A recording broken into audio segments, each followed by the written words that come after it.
Alright, a daily update to Newz Baswa. One more day and subscribe to the channel and like video and share now watch and chibia fabra a comment section in the Bejabrene kind amount. Now in Tiamin Saka CCA is Oba Ashanti region Hanuma CCA NDC as our winning another 5 seats CCA NDC. Okaikwei NDC afaba na wi uko Accra so Greater Accra region mu Okaikwei honum de je say NDC awene sa seat na wo honum na o check Greater Accra ni na akwa overall din na NDC na take lead no kamuni enkohwe video we ni nchemu efri mobile Atakon Saim CPP's candidate then was EK Datson and Matimengo people NLM presented Kwame Okran and it was Kwame Okran that won. You know, and then come to 1979, second D, it was I've forgotten the Miss Lucy Blay, Lucy Blay, yes, Freddie Blay's sister, who contested on the PNP ticket. She lost to somebody who contested on the Action Congress Party ticket, and from 1992 until today that I'm talking to you, second D Takrade had always been there. NPP, always. But things are changing now to let you know that human beings indeed do change. What do you say is accounting for this change? Because we are seeing a lot of changes, particularly even in Greater Accra region. We are seeing a lot of changes with regards to the results that are trickling in. And just so you know, we'll be bringing you some of the results very soon. The Electoral Commission is doing the collation and we'll bring you those results. But we're seeing from the trends that there's a lot changing. What do you think is accounting for this change in different constituencies, also in the Ashanti region? Okay. The first major change is voter apathy on the part of Ghanaians now. Okay, the last election, maybe my friend will have the exact figures. You would see that there was a high voter apathy on the part of voters. Now this one is even worse. The first reason is that when you are presented with the same thing, then there is no need for a choice. Being presented with the same thing over and over the years, there is no need for a choice. Some time ago in Ghana football, always if it was not Hasselfolk winning, it will be Kotoko. If it was not Kotoko, it will be Has. Today is not so, and that is what makes the game exciting. If you always know the end result, then there is no need to predict.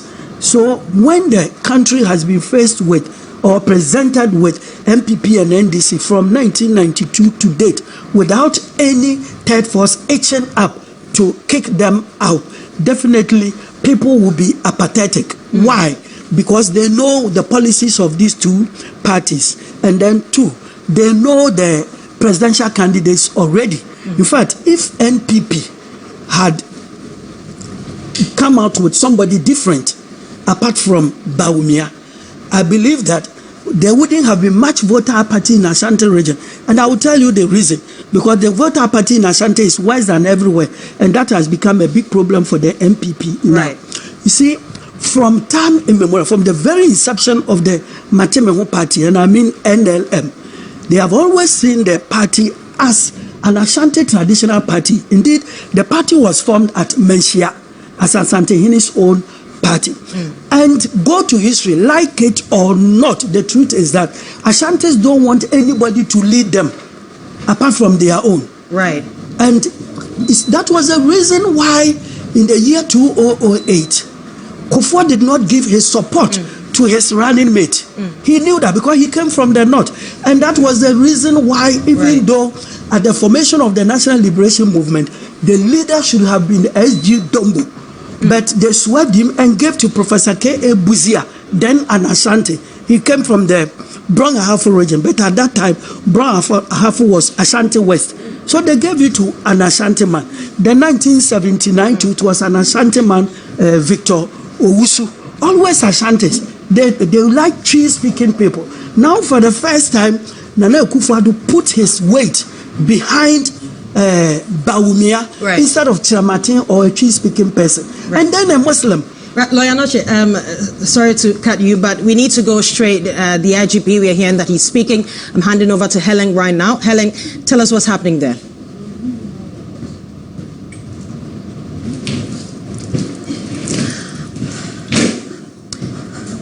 All right, Judith.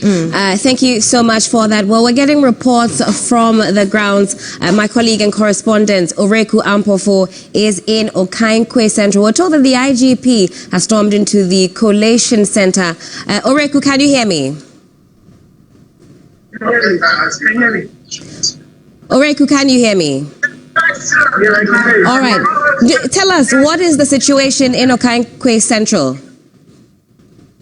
So, as you mentioned, we just had a visit, very surprising one, from the IGP, many didn't even anticipate that he would come here. As to why he came here, we're not too sure. But we just saw a convoy of police officials coming in, some holding cameras, recording, especially at the collation center right behind me. And all of a sudden, we just saw that guy himself walking the hall. The recent remarks were concerns about the election officials who are queuing outside and immediately demanded that they be given a chance to sit on. There's a selection that we've had here. There's been a very long delay. Out of 143 polling stations here in this constituency, we've only gone through just over 40 of them. And so we have a very long queue of elections officials. They're still waiting to bring their pink sheets here to be collated, to be confirmed. But the IGP wasn't too pleased. And then he spent some time here, went around the processes before he stepped out. Well, what has been the nature of the elections in the constituency from the start of voting up until now? Well, I think it's very a good turnout, especially for the people here at Okaikwei Central. What a lot of the voters are saying is that compared to the previous elections, there were lesser queues because they did expand the polling stations. And so, for instance, if you were to go to our Penco, when you get to our Penco, there's like a cluster of polling stations where they can vote. And so that sort of congested the queues. And that's something that a lot of people enjoyed with regards to the voting process. But especially after the results and people started seeing the patients being pasted outside the polling stations, I would say the initial reaction was kind of a surprise. A number of voters have expressed their concern that for a very long time, this is an area that has been dominated by the NPP. And there's nothing that speaks better than the fact that if you're looking at the parliamentary votes since 2012, Akroma has been winning the parliamentary votes here, and these are the NPP. So it just gives you an idea of the dominance here. However, the trend that we're seeing in the polling stations that we visited before coming here to the collation center is that although the NDC were winning some of the presidential, which came as a surprise to a lot of voters, if you look at the parliamentary, Akroma of NPP was still winning against Professor from the NDC. So it does tell you that people were voting against the NPP there, but they were still sticking to the member of parliament, who's of the NPP. So that's the trend that we noticed, and it's quite similar to the results that have been collated so far. As I mentioned, 40 plus so far, and it looks as if Baba Sadiq has a gap of about 1,000 votes so far to catch on, and the NDC also are leading slightly when it comes to the presidential. But there's still a long way to go. We've done just about 27% of the counting so far. So certainly a long night ahead for you. Do keep awake, drink some coffee as well. Have you spotted the parliamentary candidates? Have you spotted the incumbent? What is the mood? We saw Baba Sadiq spend some time here. He was here for about an hour, and then he walked out. I've not really spotted Burma yet, but I've seen Sadiq's team still here. He was observing a lot of the collation. But I think the reason why, I forgot to mention, the reason why we're actually delaying was due to a number of issues. The first was the presidential, the agents for the political parties, there was a dispute on where they should sit. And so that was like the first delay. As a result, we started after 9. And then there was also the case of, people outside stopping cars, which are bringing delayed ballots in.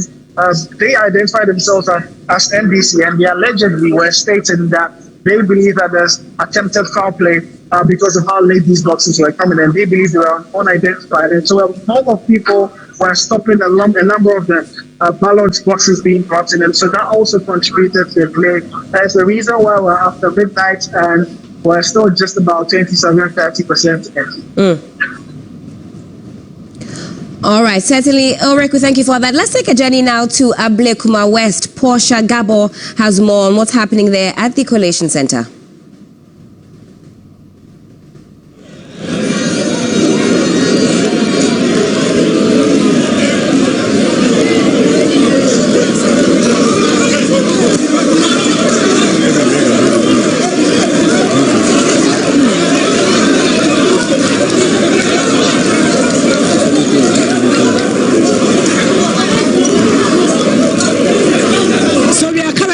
Live from the Ablekuma West Constituency Collation Center, where Reverend Kwekwado has just arrived at the Collation Center. Already, supporters of the NDC were earlier rejoicing, claiming that their candidate, their parliamentary candidate, is already in a favorable lead.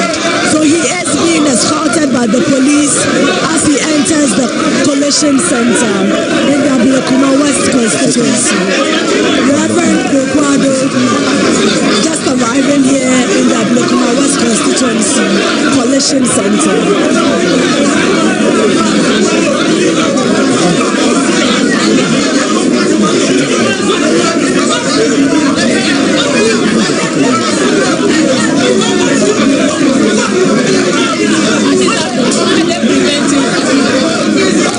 He is being prevented from entering the Collation Center here in the Ablekuma West constituency. Some do not want him to enter, but of course he has police protection here at Mount Olivet Collation Center.